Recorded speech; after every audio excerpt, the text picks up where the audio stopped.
Okay, so you're getting ready for those senior software engineer interviews, huh? Yeah. And we both know they're going to go deep, Right. like way past, can you code up a for loop? For sure. They want to know if you really get like the fundamental building blocks and how things work under the hood. Yeah. And one area that seems to come up a lot, and where you can really show that you're not just a coder but an engineer, Right. is string manipulation. Absolutely. I mean, think about it. Like, as a senior engineer, you are dealing with data all the time, right? Yeah. And a ton of that data is in text form. Yeah, for sure. So whether you're parsing logs or, building APIs or implementing some complex business logic, being able to handle strings effectively and efficiently, it's not just like a nice to have, it's like a core competency. It's the foundation of everything you do. Yeah. Yeah. So that's what we're going to do in this deep dive. Okay. We're going to equip you with that deep understanding, focusing on Java, because that's super common in these interviews. And we're going to dissect how strings work and how to manipulate them like a pro. All right, let's get into it. Let's do it. So let's start with the basics, like what exactly is a string in Java? Yeah. So at its core, a string is a sequence of Unicode characters. Okay. Now, what's cool about Unicode is that it covers a massive range of characters way beyond like just your basic English alphabet. Oh, yeah, for sure. You can have things like symbols, emojis, all sorts of stuff. Like if you think about a trademark symbol, you know how you write that in code? Right. Like Java sees that as a specific Unicode character, even though it looks like, this weird little TM thing. Exactly. And you'll often see it represented in its escaped form, like Java 2122. Yeah, I've seen that. Same character, just a different way of representing it. Okay, so we got these strings, right? These sequences of characters. What are some of the things we need to do with them? Well, one of the most common operations is combining strings, which is called concatenation. Okay. In Java, the simplest way to do this is using the plus operator. All right, so like hello plus world gives you hello world. Exactly. You got it. And it gets a bit more interesting when you start mixing in other data types. Oh, how so? So Java's pretty smart in that it can automatically convert other data types into strings when you're concatenating. Like if you add the number 42 to the string years, you get 42 years. Oh, that's handy. It is. But it can also trip you up if you're not careful with the order of operations. Order of operations, you mean like PEMDAS and all that? Kinda, but in this case, we're talking about how Java evaluates expressions from left to right. Okay. So for example, let's say you want to create the string, next year you will be 43. Right. If you write it like this, next year you will be plus 42 plus 1. You might be surprised by the result. What would it give you? It would actually give you next year you will be 421. Why is that? Because it concatenates from left to right. First, it combines the string. Next year you will be with the number 42, converting 42 to a string, and then it adds the 1 to the end also as a string. Ah, so it's treating everything as strings. Yeah. So how do you fix that? Parentheses to the rescue. Okay. If you write it like this, next year you will be, and then in parentheses 42 plus 1, now the addition happens first and you get the correct result. Gotcha. So parentheses are important. Extremely, especially when you're mixing concatenation with other operations. Good to know. Now, there's another really cool way to combine strings, especially if you have a bunch of them. Oh, yeah? It's called the String.join method. String.join. Yep. And it lets you specify a delimiter that goes between each string. Delimiter meaning like a comma or a space? Exactly. So let's say you have an array of names, Peter, Paul, and Mary. Okay. And you want them in a comma-separated string. You can use string.join with a comma and a space as the delimiter, and it'll give you Peter, Paul, Mary, just like that. Wow, that's much cleaner than doing a bunch of pluses. Way cleaner and more efficient, especially if you have a lot of strings to join. Speaking of efficiency, is there anything we should be aware of when it comes to concatenating strings? Yeah, there's actually a performance gotcha that can really bite you if you're not careful. Well, what's that? Strings in Java are immutable. Immutable. It means once you create a string, you can't change it. Okay. So every time you use the plus operator to concatenate strings, you're actually creating a brand new string object in memory. Oh, I see. And if you're doing this repeatedly, like in a loop, it can create a ton of unnecessary objects and lead to garbage collection overhead. Which slows everything down. Exactly. And it's something that interviewers might specifically ask you about to gauge your understanding of performance implications. So what's the solution? The solution is to use a string builder. String builder. Yes, it's a mutable object specifically designed for building strings efficiently. Okay. You can append to it as many times as you need without creating new string objects every time. So you build up your string in the string builder, and then when you're done... You call its toString method to get the final immutable string. Ah, that makes sense. It's like a temporary workspace for building up your string.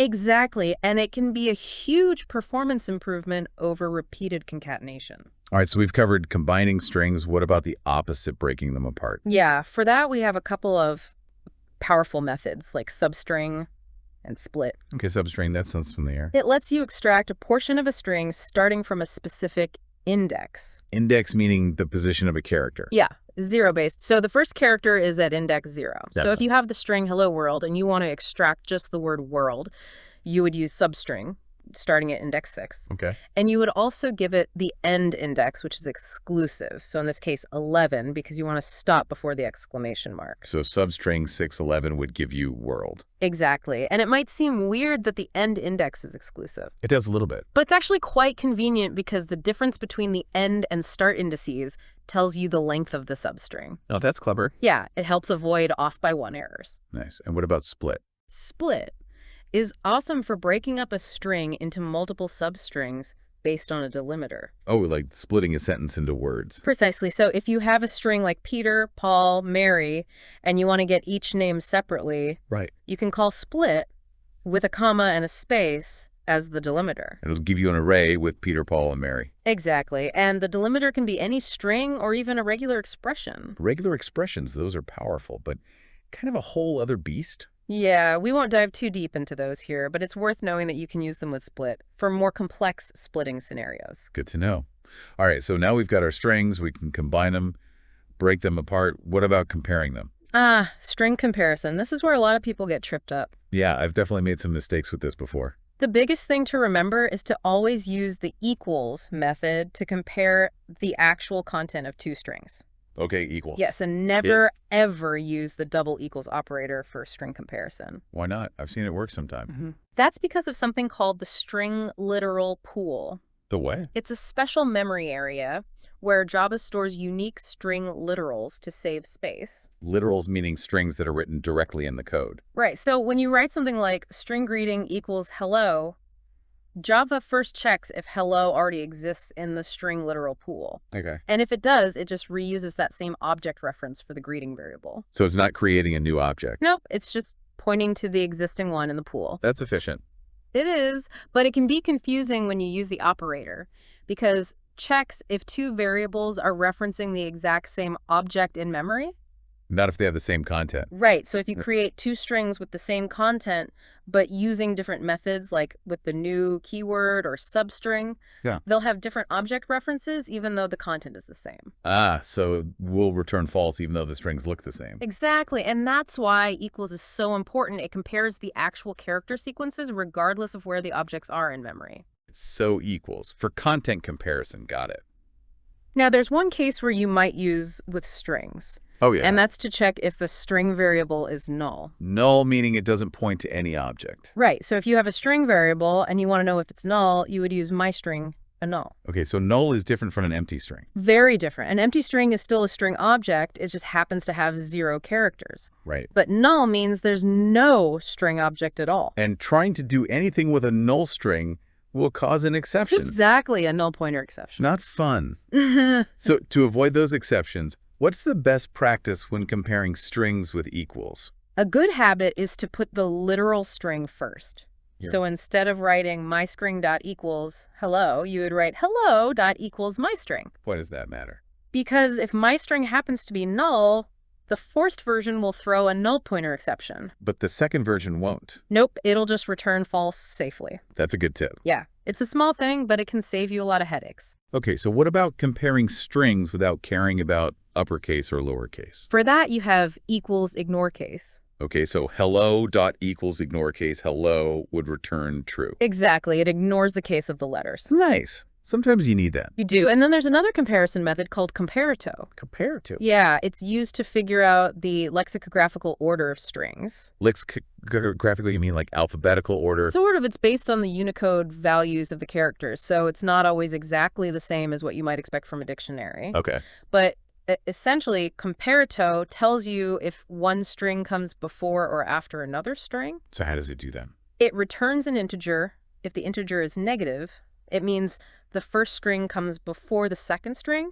If it's positive, it means the first string comes after, and if it's 0, they're equal. Okay, I think I'm following. Let's say you have the strings apple and banana. Okay. Apple.compareTo banana would return a negative value because apple comes before banana alphabetically. Right. But it's important to remember that this is based on Unicode, so it can get a little tricky with special characters or different languages. Right. So compare chorusing for figuring out the order of strings. Exactly. All right, last but not least, let's talk about converting between numbers and strings. Yeah, this comes up all the time. For sure. To convert an integer to a string, you can use the integer.toString method. So integer.toString42 would give you the string 42. Exactly. And there's also an overloaded version where you can specify the base or radix. Radix meaning like binary or hexadecimal. Right. So integer.toString42 would give you the binary representation of 42, which is 10110. Okay, that makes sense. And what about going the other way from a string to an integer? For that, you use integer.parseInt. So integer.parseInt42 would give you the integer 42. Exactly. And just like with toString, there's an overloaded version that takes a radix. So integer.parseInt10 would give you 42 because it's parsing the binary string. You got it. And the same principles apply for converting between floating point numbers and strings. So double.toString 3.14 gives you the string 3.14, and double.parse, double 3.14, gives you the double 3.14. Yep, you got it. Wow. Okay, we've covered a lot of ground here. We have. We talked about concatenation with the plus operator and String.join. Right. We discussed efficiency considerations and the importance of StringBuilder for building strings. Very important. We explored substring and split for breaking strings apart. Yeah. And we really dug into the nuances of string comparison, emphasizing the difference between equals and also covering equals ignore case. A lot of details in there. Yeah, and finally we touched on converting between numbers and strings. It's all essential stuff for any senior software engineer. Absolutely. You know, these concepts really are the foundation for so much of what we do. Yeah, and being able to demonstrate a deep understanding of them can really make you stand out in those interviews. Yeah, it shows that you're not just memorizing syntax, but you actually get how things work under the hood. Exactly, and that's what interviewers are looking for, especially at the senior level. So as you continue prepping for your interviews, I want you to really think about this. Okay. How can a deep understanding of these seemingly basic string operations not only help you ace those technical questions, but also help you write better, more efficient code in your everyday work? It's a skill that pays off in the long run. It really does. Good luck with those interviews. You got this.